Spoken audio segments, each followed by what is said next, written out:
जय हिंद। नमस्कार साथियों आज हम बात करने वाले हैं बीपीएससी तैयारी में पीआरटी की तैयारी संपूर्ण तरीके से कैसे किया जाए। साथियों, यदि आप हमसे जुड़े हुए हैं तो बखूबी आप मुझे जानते होंगे। यदि आप नहीं जुड़े हुए हैं तो मैं चाहूँगा आप एक बार इस चैनल से जुड़ के देखिए और देन आपको वीडियो ज़रूर अच्छी लगेगी और बहुत सारी चीज़ें आपको सीखने को भी मिलेगी। साथियों, ये वीडियो मैं पहले ही बता देता हूँ, आज स्पेशल पीआरटी वालों के लिए है। जो हमारे साथीगण पीआरटी की तैयारी कर रहे हैं उनके लिए ये खास वीडियो होने वाली है। हालांकि जीएस कवर जरूर हो जाएगा 6 to 8 वाला का, लेकिन स्पेशल पीआरटी के लिए वीडियो है। साथियों, आज हम बात कर लेते हैं कि पीआरटी की तैयारी कहाँ से किया जाए। सर, सिलेबस क्या रहने वाली है। सर, किन किन स्रोत को अपनाया जाए। सर, तैयारी 1, 2 और 3 में क्वेश्चन कहाँ से पूछा गया था। सर, ऐसा क्या इसको हम छोड़ दें तो क्वेश्चन सर हमें फ़ायदा होगा, और ऐसा क्या है सर इसको हम पढ़ लें तो मुझे फ़ायदा होगा। कहने का मतलब मेरा यह है कि आज आप संपूर्ण जानकारी लेंगे इस वीडियो में। तो वीडियो में आगे बढ़ने से पहले मैं हाथ जोड़कर प्रार्थना करता हूँ, यदि आप नए आए हैं तो माता सरस्वती के लिए एक सब्सक्राइब कर दीजिएगा और कमेंट में लिख दीजिएगा, हाँ मेरा सिलेक्शन होगा, हाँ मेरा सिलेक्शन होगा। चलिए, इसी उम्मीद के साथ कि आप सब्सक्राइब कर दिए होंगे। साथ यदि वीडियो आपको अच्छा लग रहा होगा तो लाइक भी अवश्य कर दीजिएगा। चलिए हम बात करते हैं और पहली बार हम बात कर लेते हैं सर कि तैयारी 1, 2, 3 में सर कौन सा क्वेश्चन किस भी विषय का सर कितना प्रश्न पूछा गया था। पहला पॉइंट जो मेरा पहला पॉइंट जो है सर मेरा पहला पॉइंट जो है किस किस सब्जेक्ट को स्ट्रॉन्ग करें। सबसे मेरा पहला पॉइंट जो है दोस्त वो क्या है, किस सब्जेक्ट को स्ट्रॉन्ग करें। साथियों देखिए, पढ़ने का बहुत कुछ है। आप पढ़ते रहिएगा पढ़ते रहिएगा पढ़ते रहिएगा तो आपका सिलेक्शन नहीं हो पाएगा। इस बात को आप कान खोल कर सुन लीजिए। आपके ऐसे हजारों बच्चों लाखों बच्चे जो है लाइब्रेरी में बैठ के 20-20 घंटा 12-12 घंटा पढ़ते हैं, सिलेक्शन नहीं हो पाता है। वजह इसके पीछे बस एक ही चीज़ है। आज वीडियो में पूरा देखिएगा, वीडियो कुछ थोड़ा ज़्यादा मिनट का वीडियो हो सकता है, लेकिन पूरा देखिएगा। संपूर्ण विश्लेषण संपूर्ण जानकारी आपको वीडियो में मिल जाएगी। वेट करिएगा थोड़ा सा। हम ये पूछ लेते हैं सर, दोनों बड़े हम बात करते हैं दोस्तों। हमने पढ़ा है किस सब्जेक्ट को स्ट्रॉन्ग किया जाए। हम ये करते हैं, क्या क्या क्या क्या क्या नहीं पढ़ना चाहिए। जो लगभग टीचर बताते हैं बेटा ये पढ़ लो वो पढ़ लो, क्या क्या नहीं पढ़ना चाहिए। साथियों, पीआरटी एग्जाम जो होता है हमेशा एक ही बात कहता है, भैया आप क्या पढ़ो और क्या छोड़ो। यदि आपने ये जान लिया तो आपके लिए पढ़ाई बहुत आसान होने वाली है। लेकिन हमारे यहाँ तो ये है, भैया हम तो पढ़ने वाले हैं, हम तो पढ़ेंगे, चाहे क्वेश्चन जो पूछे हमें क्या मतलब है ना, हमें क्या मतलब है। तो बस आपको आज वीडियो में बने रहिएगा, मैं आपको प्योरली बता दूंगा कहाँ से क्या पढ़नी है, किन स्रोत को अपनानी है। दूसरी बात, हम ये बात कर लेते हैं तीसरे नंबर में कि सर सर क्या क्या पढ़ना चाहिए। मतलब क्या, कौन सा सब्जेक्ट, कौन सी किताब, मतलब कौन सी किताब, कौन सी किताब। मैंने क्या कहा दोस्तों आपसे, कौन सी किताब आपको पढ़नी चाहिए। आइए हम बात कर लेते हैं साथियों। सर, सुरक्षित स्कोर क्या होने वाली है इस बार। सर, सुरक्षित जो है स्कोर क्या होने वाली है इस बार, सुरक्षित स्कोर क्या होने वाली है। चलिए, इन्हीं विभिन्न टॉपिकों पे हम पढ़ाते जाएंगे और बीच में लिखते रहेंगे। आइए अपनी क्लास की शुरुआत करते हैं और हम लोग वीडियो में सुनने का प्रयास करते हैं। पहले हम बात कर लेते हैं सर जी कि हम इन टॉपिक को पढ़ने से पहले एक बात आपको बताना चाहेंगे। क्या बताना चाहेंगे, आप ये देखे होंगे जब टीआरई 1, टीआरई 2, टीआरई 3 और री एग्जाम हुआ है तो उस दरमियान क्या हुआ था साथियों। जब टीआरई 1.0, टीआरई 2.0 और टीआरई 3.0 और फिर टीआरई री एग्ज़ाम जो हुआ था साथियों, री एग्ज़ाम जो हुआ था उसमें पहले आपको ये जानना पड़ेगा कि कौन सा क्वेश्चन कितने नंबर का पूछा जा रहा है। हम बात कर लेते हैं दोस्त, सबसे पहले हम ये बात कर लेते हैं सर भूगोल। मैंने कहा है यहाँ पे किस सब्जेक्ट को स्ट्रॉन्ग करना चाहिए। चलिए इन्हीं को जो है हम इसमें मैनेज कर देंगे और बताने का प्रयास करेंगे। किस सब्जेक्ट को सर स्ट्रॉन्ग मतलब क्या सर, ऐसा कौन सा विषय है जिसको हम लोग पढ़ ले तो मेरा स्ट्रॉन्ग क्या हो जाएगा, मेरा मजबूत हो जाएगा सर। तैयारी जो है 4 चांद लग जाएंगे सर, है ना, 4 चांद लगने वाली है सर, है ना। चलिए किस सब्जेक्ट को स्ट्रॉन्ग करें, तो मेरा ऐसा मानना है सबसे पहले आप भूगोल को कीजिए। यदि आप पीआरटी की तैयारी कर रहे हैं, मेरा ऐसा मानना है भूगोल, इसी में मान चलते हैं ईवीएस इसी में आ जाता है, क्योंकि इस भूगोल का ही एक पार्ट ईवीएस भी होता है, कुछ विज्ञान से जुड़ा हुआ होता है, लेकिन हम भूगोल में ही मान चलते हैं। और भूगोल साथियों, यदि आप टीआरई 1 2 3 एग्जाम की बात करते हैं, एवरेज मार्क्स की बात करते हैं, समथिंग साथियों, आपका भूगोल जो है दोस्त, आपका भूगोल जिसको आप आर्ट्स ज्योग्राफी कहते हो, ये 29 मार्क्स दे गया था पिछले बार टीआरई 3 में। आप एक बार देख लीजिएगा, ये 29 मार्क्स दे गया था। अच्छा भूगोल से आपको क्या चल रहा है पता, भूगोल से आपको यही तो चल रहा है पता कि सर 29 मार्क्स अगर ये दे के जा रहा है, हम आपसे पूछते हैं आपके परीक्षा होता कितना अंक का है, आप कहोगे सर 120 अंकों का मेरा परीक्षा होता है। कितना होता है सर दोस्तों, 120 अंकों का सर मेरा परीक्षा होता है। हम आपसे पूछते हैं ये 120 का कितना प्रतिशत है, ये आपका 29 नंबर आपसे पूछते हैं। लगभग हम बात कर लें दोस्तों, तो देखिए 100 अगर हम बात कर लेते हैं तो 30/120 गुना 100 अगर हम करते हैं, 30 चौके 120, 25 चौके 100, आप कहोगे सर मेरा 25 मार्क्स जो है 25% नंबर मेरा कहाँ से पूछ रहा है, तो भूगोल से पूछ रहा है। हमने आपको परसेंटेज भी निकाल दिया 25%। अब अपने आप में सोच देखिए, यदि आप भूगोल को इग्नोर करते हैं, यदि आप भूगोल को छोड़ते हैं, तो क्या आपकी रिजल्ट होगी, गारंटी के साथ कहता हूं आप पास नहीं कर पाएंगे। क्यों नहीं कर पाएंगे दोस्त, क्योंकि 29 नंबर अगर भूगोल पूछ रहा है 20 मिला के, तो सोचिए मेरा 25% तो नंबर वहीं जा रहा है, मेरा 25% नंबर तो वही जा रहा है। आपसे हम पूछते हैं क्या नहीं छोड़ना चाहिए, नहीं ना, मैं आपका सिर्फ अभी आंख खोल रहा हूँ, सिर्फ देखिए आप, फिर बाद में आपको हम सब्जेक्ट बताएंगे, है ना, ध्यान समझिएगा। आपको मैंने आंख खोला कि आपका जितना परीक्षा हो रही है, हालांकि एग्जाम तो 150 की होती है, लेकिन 30 नंबर आपका क्वालिफाइंग नेचर का होता है, जो कि अलग होता है। हम इसकी बात कर लेते हैं कि आपको 25% भूगोल दे के जा रहा है।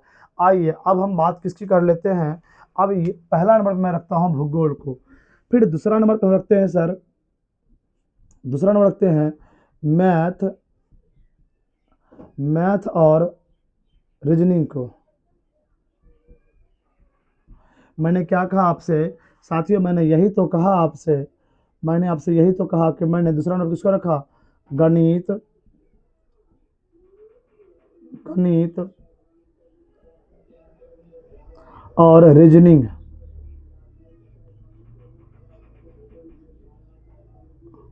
मैंने आपसे यही तो कहा कि दोस्त दूसरा नंबर हम किसको रख लेते हैं, गणित और रीजनिंग को। दोस्त आपसे हम पूछते हैं, यदि आपने टीआरई 1 2 3 का एग्जाम यदि आपने दिया है या नहीं दिया है, आपने पीवाईक्यू तो अवश्य किया होगा, मैंने चिल्ला चिल्ला के आपसे कहा है पीवाईक्यू करने के लिए। यदि आपने ये किया होगा तो मैं आपसे जानना चाहूँगा साथियों, ये कितना मार्क्स का पूछता है। तो आप कहोगे सर गणित जो है आपका और रीजनिंग आपका जो है, दोनों मिला के अगर हम बात करते हो समथिंग मेरा सर 32 प्रश्न जो है यहाँ से होता है। कितना प्रश्न होता है मेरा दोस्त, ये आपका 32 प्रश्न आपके दिला के जाता है, गणित और रीजनिंग।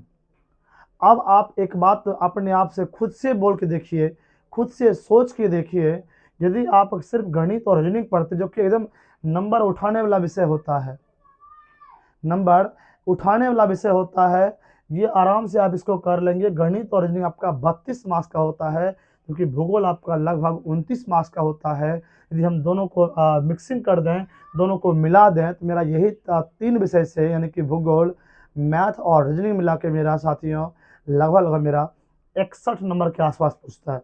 चलिए हम मान लेते हैं इसको 60 नंबर, हम क्या मान लेते हैं, यानी कि कुल की बात करें सिर्फ 3 विषय से, कौन कौन, एगो मैथ हो गया, प्लस रीजनिंग हो गया प्लस ज्योग्राफी हो गया, तीनों को मिला दे मेरा लगभग हम मान चलते हैं मेरा 60 मार्क्स सर यहाँ से पूछ रहे हैं।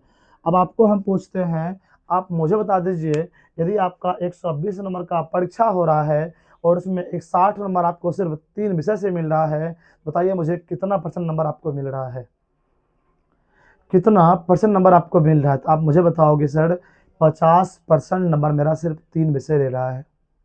कितना विषय? 3 विषय, यानी कि 60 नंबर के आसपास मेरा 3 ही विषय तो आ रहा है सर, मैथ से, रीजनिंग से, भूगोल से, यहीं से तो मेरा 60 नंबर आ रहा है। दोस्त एक बात मेरी कान खोलकर सुन लीजिए, और आप जानते भी होंगे, इग्नोर कर रहे होंगे जरूर इस बात को, आप मेरी बात को ध्यान से सुनिएगा। जिस बच्चों का मैथ और रीजनिंग स्ट्रांग होता है, निश्चित कह रहा हूँ लगभग बच्चा वो रिजल्ट लेकर चल जाता है। अब कहोगे सर मैथ और रीजनिंग के लिए सबसे बेस्ट टीचर कौन सा है? तो वेट कीजिए, आपको मैं सारी चीज़ बताऊंगा इस वीडियो में। बस ये वीडियो आप ही के लिए तो है, थोड़ा समझ दीजिए मुझे भी। हाँ, समझ रहे हैं तो समझ लीजिए, फिर मत देखिए कोई वीडियो, कोई भी स्ट्रेटेजी वीडियो मत देखिएगा, बस समझ लीजिए एक बार आप बढ़िया से। हमने कहा आपसे मैथ और रीजनिंग मिलाकर सर आपका 32 नंबर, अर्थात अगर हम दोनों को ऐड कर दें तो मेरा 61 एवरेज हम मान चलते हैं 60 नंबर मेरा 3 विषय से, इसलिए मैंने मैथ और रीजनिंग को रखा यहाँ पे। सर आप तीसरा नंबर पे क्या रख रहे हैं? सर हम तीसरा नंबर की बात करें दोस्तों, तीसरा नंबर की हम बात करें तो मेरा ऐसा मानना है 3 नंबर पे हम रखते हैं सर विज्ञान को। विज्ञान को यदि थोड़ा सा हम एवीएस की तरफ बढ़ते हैं तो हम एक दो क्वेश्चन इससे छांट सकते हैं, तो हम मांग चलते सर मेरा विज्ञान से भी जो है, सर मेरा विज्ञान से भी जो है, सर मेरा राजेश सर मेरा विज्ञान से जो है वो कुल कुल 18 मार्क्स, कितना दोस्त? कुल कुल 18 मार्क्स दोस्त है यहाँ से पूछने की उम्मीद होती है। अब उम्मीद क्या होती ही होती है। अब आपसे हम पूछते हैं, तीनों चारों विषय को मिला दीजिए आप। आपने क्या देखा अभी? आपने यही तो देखा था अभी, सर मेरा ज्योग्राफी जो है सर कितना देख गया? सर मेरा वो 29 देख गया। सर मेरा मैथ प्लस रीजनिंग दोनों मिला कितना देख गया सर? वो मेरा देख गया बाबू लगभग हम मान चलते हैं 32 क्वेश्चन यहाँ से। सर मेरा सर मेरा विज्ञान यानी कि इसको आप साइंस कहते हैं सर, मेरा वो कितना गया है सर? मेरा साइंस कितना गया है बाबू? तो वो मेरा बाबू 18 गया है। अब तीनों नंबर को अगर आप ऐड करते हैं तो हम मान के चलते हैं 29 और 32 मान चलते हैं, 30 मान लेते हैं इसको, 30 18 78, हम मान चलते हैं मेरा 78 नंबर यहाँ से है।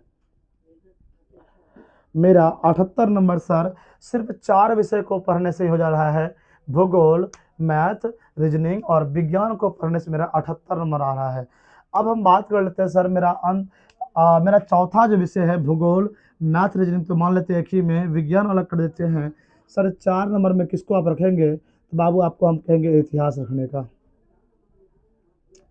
कहोगे सर आपने इतिहास ही क्यों रखा सर? सर इतिहास कितना का पूछता है बाबू? तो बाबू ध्यान रखिएगा, इतिहास आपका जो कि आपका INM होता है, अर्थात इंडियन नेशनल मूवमेंट होता है, जिसको प्यार से आप भारतीय राष्ट्रीय आंदोलन कहते हैं। यहाँ से बाबू अगर हम बात करें मिनिमम क्वेश्चन बात करते हैं तो लगभग 16 प्रश्न साथियों यहाँ से भी उम्मीद एकदम बनती है। हालांकि पिछला बार 17 प्रश्न यहाँ से था, और हम मान लेते हैं कि मेरा INM 16 प्रश्न देखे जा रहा है। अब आप खुद जोड़िए कुल कितना मार्क्स बोल रहा है। आप खुद एक स्टूडेंट हैं, आपको जोड़ करने तो आता होगा दोस्त, आप जोड़िए एक बार कितना मार्क्स आ रहा है। आपसे हम पूछते हैं 78 और 16 कितना होता है? आप कहोगे 8 6 14 हो गया सर, 8 6 14 हो गया सर, 7 1 8 8 1 9, 94 नंबर तो मेरा सर ऐसे आ गया, 94 नंबर तो मेरा सर ऐसे आ गया, मेरा 94 मार्क्स तो ऐसे आ रहा है सर। इस बात को देख लीजिए। अच्छा 5वां नंबर पे सर आप क्या रखने वाले हैं? हम बाबू 5वां नंबर पे हम रखने वाले हैं करंट को। किसको रखने वाले हैं? करंट को हम रखने वाले हैं साथियों, इसको आप करंट अफेयर्स कहते हैं। हम क्यों कह रहे हैं ऐसा? बेटा ये भी तो सत्य है कि करंट अफेयर्स में आपका 15 मार्क्स, कितना बाबू? 15 मार्क्स आपका पूछता है। कितना मार्क्स आपका पूछता है? तो 15 मार्क्स आपका पूछता है। तो हम जोड़ लेते हैं 94 सर प्लस 15 कर दीजिएगा इसको, बाबू आपका ये 5 4 9 हो गया, और 9 1 10 हो गया। अभी भी कहोगे सर 109 नंबर ही तो पूर्ण रहा है, सर हम क्या पॉलिटी पढ़ें, सर और क्या हम पढ़ लें? हम कहेंगे अब आप कुछ मत पढ़िए। हम क्या कहेंगे आपसे, अच्छा पॉलिटी अगर आप पढ़, क्योंकि 6 क्वेश्चन के आसपास वहाँ से भी रहता है और 5 क्वेश्चन आपके स्टैटिक जीके से होती है। समथिंग मैंने सब चीज़ एड इसमें कर दिया है, तो मान लीजिए 9 6 15 5 20 आपका 126 नंबर पूरा होता है। यदि आप पॉलिटी की बात करते हैं दोस्त, पॉलिटी के लिए आप कुछ मत कीजिएगा, संविधान पढ़ लीजिएगा, पंचायती राज व्यवस्था पढ़ लीजिएगा और थोड़ा बहुत जो है आप मौलिक अधिकार पढ़ लीजिएगा। आपके एग्जाम में जितना भी क्वेश्चन बना है साथियों, उसमें मौलिक अधिकार, पंचायती राज व्यवस्था और क्या बोलते हैं संविधान से क्वेश्चन बनाया गया है। तो यहाँ इसको कर लेते तो आपका आराम से 3 से 4 नंबर आ जाएगा, कवर हो जाएगा। हाँ, थोड़ा सा आप एक्स्ट्रा एफर्ट के लिए साथियों जो क्वेश्चन पूछा गया है, कब कौन सा मंत्री था, कौन नहीं मंत्री था, आप उसको जरूर देख लीजिएगा। हमने इतना आपको बोर्ड पे लिख दिया, इसका मतलब क्या हुआ? इसका मतलब दोस्त यही तो हुआ कि आपको 5 विषय पे ही अपना एकदम फोकस 100% करनी है, 100% करनी है। हम बात कर लेंगे करंट भी कहाँ से पढ़नी है, वीडियो में बना रहिएगा। आज आपका करंट का जो मोटा-मोटा किताब होता है, उनको भी हम दूर करने वाले हैं। चलिए हम बात कर लेते हैं पहले कि सर क्या नहीं पढ़नी चाहिए। पहले हम उससे पहले एक बार देख लीजिए भूगोल। भूगोल आपका हो गया। पहले नंबर पे आप जब रूटीन बनाते हैं तो पहले रखिए आप भूगोल को, फिर रखिए आप मैथ रीजनिंग को। मैथ रीजनिंग जो दोस्त होता है एकदम डेली आपको प्रैक्टिस करनी है। मैथ कहती है भैया मुझे छोड़ोगे तो मैं तुम्हें छोड़ दूंगा, मुझे छोड़ोगे तो मैं तुम्हें छोड़ दूंगा। मैथ रीजनिंग ये कहता है। विज्ञान पढ़नी है आपको, फिर आपको इतिहास, लास्ट में आपको करंट पढ़नी है। करंट के लिए आपको सिर्फ आधे घंटे देना है। समय रखिएगा, धैर्य रखिए, बना के वीडियो में आपको बताऊंगा। ये वीडियो संपूर्ण जानकारी के लिए ही तो बनाई जा रही है दोस्तों। अब बात करते हैं सर क्या क्या नहीं पढ़ना चाहिए। यही तो बहुत बच्चे को समझ में नहीं आती है, क्या क्या नहीं पढ़नी चाहिए। हम आपसे पूछते हैं दोस्त, क्या आप अगर अर्थशास्त्र पढ़ते हैं, क्या वो आपके लिए फ़ायदेमंद है? क्या सर हमने देखा है, मैंने कई बच्चों को मैंने देखा है इकोनॉमिक्स को पढ़ते हुए। हम आपसे पूछते हैं क्या सर पूरी किताब 6 to 10 पढ़ने का ज़रूरत है? हम बोलेंगे बिल्कुल भी नहीं, क्योंकि बजट वाला क्वेश्चन आपका करंट में ज़रूर मिल जाता है। तो क्या ज़रूरी है मुझे पढ़ने का? आप इकोनॉमिक्स को बिल्कुल काट दीजिए, आप इनको बिल्कुल नहीं पढ़ेंगे। आप बोलेंगे सर आप इतिहास की बात कर रहे हैं, सर इतिहास में क्या प्राचीन और मध्य पढ़ना चाहिए? हमने कहा आपसे नहीं दोस्त, प्राचीन और मध्य प्राचीन और मध्य को आप काट दीजिए। इसे आप नहीं पढ़नी है, इन्हें आपको नहीं पढ़नी है। इकोनॉमिक्स नहीं पढ़नी है, प्राचीन इतिहास नहीं पढ़नी है, मध्य भारत नहीं पढ़नी है। पढ़नी क्या है सर मुझे? तो मुझे सिर्फ भारतीय राष्ट्रीय आंदोलन, जिसको आप आधुनिक भारत को भी जोड़ सकते हो उसमें, क्योंकि आधुनिक भारत में ही भारतीय राष्ट्रीय आंदोलन आता है। जब भी प्रयास कीजिए पढ़ने का, अच्छे से तैयारी कर रहे हैं आप, तो 1885 से लेकर 1947 तक ही पढ़िएगा। क्यों कह रहा है ऐसा? 1857 से 1885 तक बहुत एकाध क्वेश्चन होता है, अन्यथा नहीं होता है। ये मैंने कहा आपसे INM यानी कि इंडियन नेशनल मूवमेंट के लिए। आइए हम बात कर लेते हैं क्या पढ़ना चाहिए और कौन सी किताब सर मुझे पढ़नी चाहिए। सबसे ज़रूरी बात जो होती है दोस्त, क्या पढ़नी चाहिए और कौन सी किताब पढ़नी चाहिए।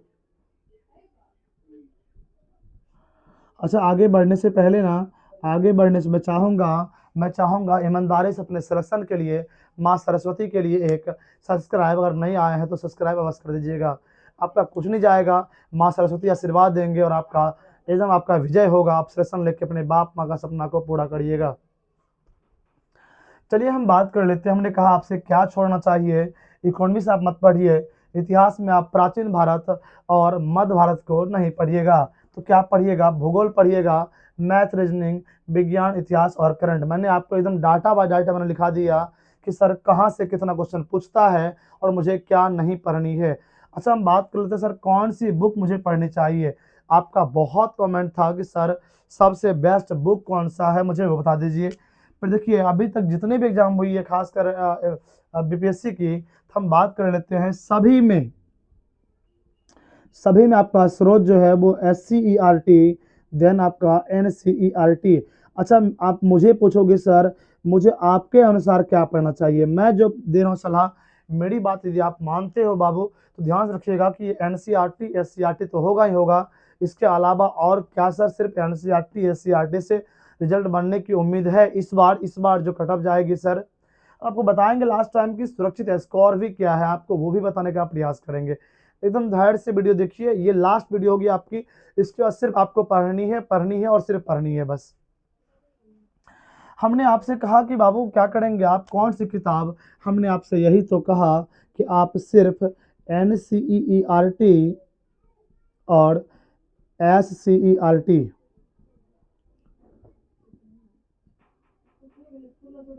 क्या सर यही दो किताब पढ़ने से सफलता मिलने वाली है? तो मैं कहूँगा इस बार थोड़ी मुश्किल है, मैं कहूँगा इस बार थोड़ी मुश्किल है। वजह की सीट कम है, बच्चों की संख्या अधिक है, लेवल क्वेश्चन का अप रहेगा, थोड़ा सा मुश्किल नज़र आ रहा है सर। इसके अलावा हम क्या करें? मैं बाबू कहूँगा आपको, आप आंख बंद कर लीजिए। आंख बंद करने के बाद आपको एकदम ध्यान देना एनसीईआरटी एससीईआरटी पे। जब ये खत्म हो जाए आपको तो कहाँ जानी है, आपको हम बता रहे हैं दोस्त। एक आपके पास जो है, एक आपके पास पी वाई बुक, जिसमें कि आपको सिर्फ और सिर्फ टीआरई का क्वेश्चन होगा। पी वाई क्यू सिर्फ और सिर्फ आप किसी से भी खरीद सकते हैं, बहुत सारा मार्केट में बुक है, बहुत सारे हमारे गुरुजन जो है, हमारे टीचर जो है, उन्होंने बुक लॉन्च किए हैं। तो इस बात को याद रखिएगा, पी वाई को जिसमें सिर्फ और सिर्फ टीआरई का प्रश्न हो, उन्हें अभी कवर करनी है। अच्छा, कवर उसमें वो किताब लेनी है सर जिसमें क्वेश्चन होगा सिर्फ? नहीं बाबू, जिसमें जिसमें आपको बाबू एक क्वेश्चन के अलावा उसमें उसका एकदम विस्तार से दिया गया है, क्वेश्चन कहाँ से पूछा, आगे क्या बनने की उम्मीद है, क्यों बन रहा है, आगे और क्या बन सकता है, वो किताब आपको खरीदनी है। एक किताब आपको जरूर होना चाहिए, ये इस बात का आप याद रखिएगा। इसके अलावा सर एक किताब मैं आपको और बोलूँगा सर, वो आपका घटना चक्र होता है सर। कौन सा सर घटना चक्र, अलग अलग वाला? नहीं नहीं बाबू, वो नहीं। जिसमें कि बीपीएससी जो है अपना वो क्वेश्चन आप किताब होना चाहिए आपके पास, जिसमें कि इतिहास है भी है, भूगोल भी है, विज्ञान भी है, आपके पास वो किताब होनी चाहिए और वही आपको करनी भी चाहिए। आपको यदि आप ये करते हैं तो निश्चित रूप से आपकी सफलता आपके हाथों में होगी। मैं गारंटी और दावे के साथ कहता हूँ, जीएस के लिए ये इनफ है दोस्त, इनफ है। किसके लिए इनफ है सर? भूगोल के लिए इनफ है, विज्ञान के लिए इनफ है, इतिहास के लिए इनफ है और पॉलिटी के लिए इनफ है। ये चार विषय जो कि आपका आर्ट्स में आता है, ये आपका इनफ है। यदि इतना कर लेते हैं, मैंने क्या कहा आपसे, एनसीईआरटी, एससीईआरटी, पीवाई बुक और घटनाचक्र, इस चार किताब को अपने पास रखिए। मैं गारंटी के साथ कहता हूँ, निश्चित रूप से आपकी सफलता आपके हाथों में होगी। आप कहेंगे सर आप भूगोल बता दिए, विज्ञान बता दिए, इतिहास बता दिए, अब हमको मैथ रीजनिंग भी तो बता दीजिए सर, जब इतना बताइए रहे हैं तो। बाबू मैथ रीजनिंग के लिए आपको हम बोलना चाहेंगे, मैथ यदि मान लीजिए मैथ और रीजनिंग की बात करते हैं, यदि आपकी मैथ स्ट्रांग है, हमने कहा आपसे, यदि आपकी मैथ स्ट्रांग है, मैं आपको बोलूँगा टीआरई 1 2 3 और री एग्ज़ाम सारा का सारा आप पी वाई क्यू को उठाइए और उनको विस्तार से बनाइए और डेली बनाइए। ये कब करेंगे आप ऐसा बाबू? जब आपका मैथ और रीजनिंग स्ट्रांग होगा। आप दोनों विषय को जो है पी वाई क्यू उठाइए और डेली एकदम डेली करिए, 2 घंटा 1.5 घंटा समय दीजिए मैथ रीजनिंग में और डेली बनाइए इसको। आप देखेंगे आपका मैथ रीजनिंग एकदम जितना अच्छा था उससे और बेहतर बन जाएगा। दूसरी बात सर, अच्छा मैथ कहाँ से पढ़ना चाहिए? बाबू देखिए, मैथ तो मैं भी आपको पढ़ाता हूँ, मैथ मैं भी आपको पढ़ाता हूँ। यदि आप चाहते हैं वन शॉट तो मैं आपको बोलूँगा, एक सर हैं, उनका नाम है प्रवीण सर। उनका क्या नाम है दोस्त? परवीन सर है। उनसे आप कवर कर सकते हैं, कोई दिक्कत वाली बात नहीं है। और रीजनिंग आपको जिस भी टीचर से पढ़ना होगा पढ़ लीजिएगा। हालांकि कुछ ही दिनों के बाद यदि आपका सपोर्ट रहेगा, मैं मैथ शुरू करूंगा। बस मुझे अपने ऊपर भरोसा होता है कि जो मैं पढ़ाऊंगा वो क्वेश्चन लड़ेगा, 110% क्वेश्चन लड़ेगा और लड़ेगा। मुझे खुद पर बिलीव, भरोसा बिल्कुल है। कुछ साथियों, हो सकता है मैं अभी एग्ज़ाम चल रही है मैट्रिक क्लास की, मैं उसमें भी बिजी हूँ। आप जानते हैं मैं खुद एक टीचर हूँ, मैं उसमें भी बिजी हूँ। तो थोड़ा सा समय दीजिए मुझे, 1-2 दिन का समय दे दीजिए। आपको मैं मैथ एकदम का चैप्टर बाय चैप्टर शुरू कर दूंगा और निश्चित देखेंगे आपका मैथ स्ट्रांग हो जाएगा। रीजनिंग आपको जहाँ से पढ़ना होगा पढ़िएगा। अब हम बात कर लेते हैं सर करंट अफेयर्स के लिए। करंट अफेयर्स के लिए क्या किया करें बेटा बाबू? करंट अफेयर्स के लिए करंट अफेयर्स के लिए बाबू अब करना क्या है आपको, ध्यान रखिएगा। आप नहीं होता है ना तो एसपीडी तो सब कोई पढ़ता है, एसपीडी पढ़ लीजिए, या नहीं होता तो एडिटोरिया होता है उसको पढ़ लीजिए। अब मेरा यदि आपके पास समय कम है, आप क्या करेंगे उसको, आप उत्कर्ष पब्लिकेशन का एक किताब आती है उसको ले लीजिए, मंथली वाला। उसमें आप कहेंगे सर उसमें 55-60 पेज होता है, जो मेरा एक्सपीरियंस कह रहा है 55-60 पेज होता है। तो मैं बताना चाहूँगा दोस्त आपको, आप अंतिम का जो 7 से 8 पेज एमसीक्यू वाला होता है उनको बस पढ़िए। आप शुरुआत से पढ़ने की कोई ज़रूरत नहीं है आपको, ये मोटी मोटी किताबें आपको पढ़ने की ज़रूरत नहीं है दोस्त। बस आपको जो अंतिम के 7 से 8 पेज होती है वो इनफ होता है आपके एग्जाम के लिए, बहुत ही ज़रूरी होता है। मंथली अगर आप पढ़ते हैं 7 से 8 पेज वाला, तो निश्चित रूप से देखेंगे 16 प्रश्न अगर आपका पूछा करंट में 15 प्रश्न, आप देखेंगे आपको निश्चित रूप से 12-13 प्रश्न आप सही कर लेंगे। उत्कर्ष पब्लिकेशन का किताब आता है, नहीं तो आप जो है बहुत सारे टीचर्स जो है यूट्यूब पे पढ़ा रहे हैं, आप उनसे पढ़ लीजिए। हाँ, मैं इतना ही कहूँगा आपको, आधा घंटा से ज़्यादा समय ये करंट में नहीं दीजिएगा, नहीं तो आपको डुबाने में समय नहीं लगेगा फिर ये। क्यों? करंट में डेली घटनाएँ घटती है, करंट समुद्र है, पढ़ते रहिए कभी समाप्त नहीं होगा। आइए अब हम बात कर लेते हैं, हमने आपको बता दिया कहाँ से क्या पढ़ना है, करंट कहाँ से पढ़ना है, मैथ रीजनिंग कहाँ से पढ़नी है, इतिहास भूगोल साइंस कहाँ से पढ़नी है, पॉलिटी कहाँ से पढ़नी है। अब हम बात कर लेते हैं सर मेरा सुरक्षित स्कोर क्या है। सर मेरा सुरक्षित स्कोर क्या है? देखिए पिछले बार की बात करें तो पीआरटी में जो यूआर कैटेगरी का गया था उसमें गया था 81 नंबर। तो इसमें हम आपको बोलेंगे आप 5 नंबर एक्स्ट्रा, यानी कि आप 85 जो है साथियों, 85 प्लस, जिस भी बच्चा का 85 प्लस आ जाएगा, ये 110% गारंटी है वो बच्चा सफलता की कुंजी में बंध जाएगा। कहने का मतलब क्या है मेरा, आप सुरक्षित स्कोर 85 प्लस मान लीजिएगा, निश्चित रूप से आप सफल हो जाएंगे। आपको कोई बोलेगा, कोई टीचर बोलेगा आपको 100 नंबर, नहीं नहीं नहीं नहीं, उतना नहीं जाएगा। इस बात जान लीजिए, जितना नंबर पिछले बार कटअप गया था 5 नंबर एक्स्ट्रा अपने अपने कैटेगरी के अनुसार देख लीजिएगा। जैसे मान लीजिए एबीसी है तो एबीसी में 67 गया था, आप 67-5 72 हो गया, आप 75 नंबर के जो है देखिए अगर आ रहा है आपको तो निश्चित रूप से आप हो जाएंगे आप सिलेक्ट। तो 85 प्लस आपका सेफ स्कोर रहेगा, ये आपकी सुरक्षित स्कोर है, ये बिल्कुल आपको नहीं कटने वाली है। साथियों ये वीडियो मैंने आपको सारा जानकारी दिया है, उम्मीद करते हैं आपको बहुत अच्छा वीडियो लगा होगा। मैंने एक एक चीज़ को दर्शाया है, कहाँ से कितना पूछता है, कितना कौन ज़्यादा पढ़ना है। ध्यान रखिएगा सबसे अधिक आपको भूगोल, मैथ, रीजनिंग, विज्ञान, इतिहास और करंट पढ़नी है। इसके अलावा आप किताब की बात करें तो हमने लिखा भी तो है यहाँ पे NCERT, SCERT, ये दोनों किताब के अलावा PYQ और घटना घर का किताब आपके पास होना चाहिए। सुरक्षित आपका स्कोर जो होगा वो 85 प्लस होगा। और मैंने आपसे कहा कि सर एकदम तैयारी आपकी बिल्कुल बेहतरीन हो जाएगी, एकदम बेहतरीन हो जाएगी। यदि आप मुझे कहोगे तो मैं आपको भूगोल पढ़ा दूंगा, मैं आपको विज्ञान पढ़ा दूंगा, मैं आपको मैथ पढ़ा दूंगा। आप निश्चित, बस आपका सपोर्ट मिला तब। आप सपोर्ट नहीं करते हो इसलिए मैं कुछ, मेरा मन नहीं करता पढ़ाने का। सपोर्ट करिएगा तो लिखिएगा हाँ मेरा सिलेक्शन होगा, सर मैंने आपको सपोर्ट कर दिया है। आप माँ सरस्वती लिए फिर से लास्ट टाइम हाथ जोड़ रहा हूँ, अपने सिलेक्शन के लिए आप सब्सक्राइब कर दीजिएगा। माता रानी आप दया बरसाएंगे और आपका सिलेक्शन होगा। चलिए वीडियो आपको कैसी लगी, क्या इन्फॉर्मेशन सही मेरी थी या नहीं थी, तो निश्चित रूप से आप वीडियो में कमेंट कर दीजिएगा। हमें अगर अच्छा लगा तो हम निश्चित रूप से आगे पढ़ाने का प्रयास करेंगे। बहुत बहुत धन्यवाद। जय हिंद, बहुत बहुत नमस्कार।